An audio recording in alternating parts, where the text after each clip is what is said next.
Good morning bro.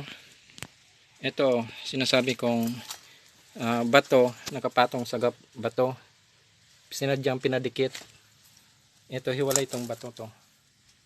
Parang pagong. Pagong. Tapos ang pagong, nakaturo dyan sa riprap na yan. Ayan. Ayan ang riprap. Mga taas, mga 7 feet ang taas. Ito ang base. Tapos pababa na. Ito yung pagong. Pero hindi siya pumapalo doon sa loob ng riprap. Dito siya pumapalo sa baba lang ng pagong. Ito.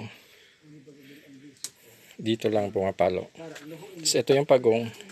Diyan sa pumapalo. Hindi siya pumapalo doon sa cave. Wala akong dito makita masyadong sign. Ito lang na pagong na to. Ang taas nito. Bato, mga 15 feet ata o 20 feet ang taas nitong bato. Ito ang paligid niya. Ito.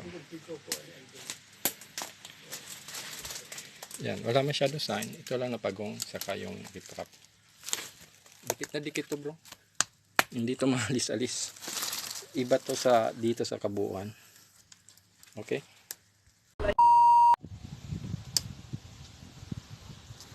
Bro, ito parang heart shape na bato. Yan oh. Heart shape. Pag ganyan. Pag ganyan. Oh, may slash siya. Tapos may slash naman siya dito. Tapos pumapalo ang stick. Diyan. Diyan mismo sa may na ano ng slash na yan. Diyan pumapalo ang stick.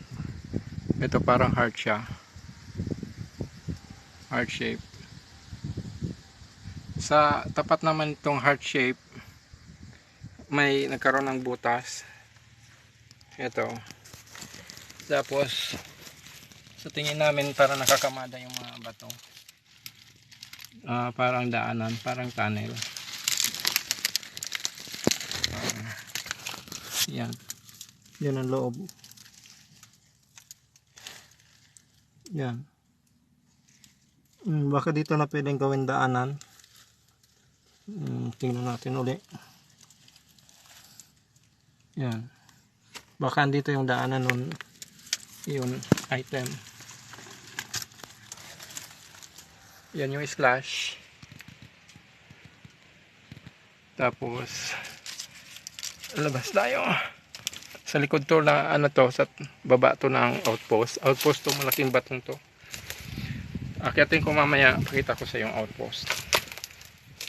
Dito sa pumapal, dito bumubuhos yung tubig galing sa taas. Bumabagsak siya dito. Ito.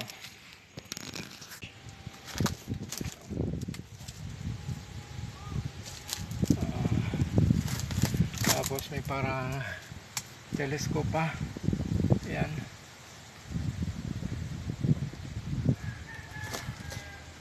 Okay. At kakita kong parang guhit.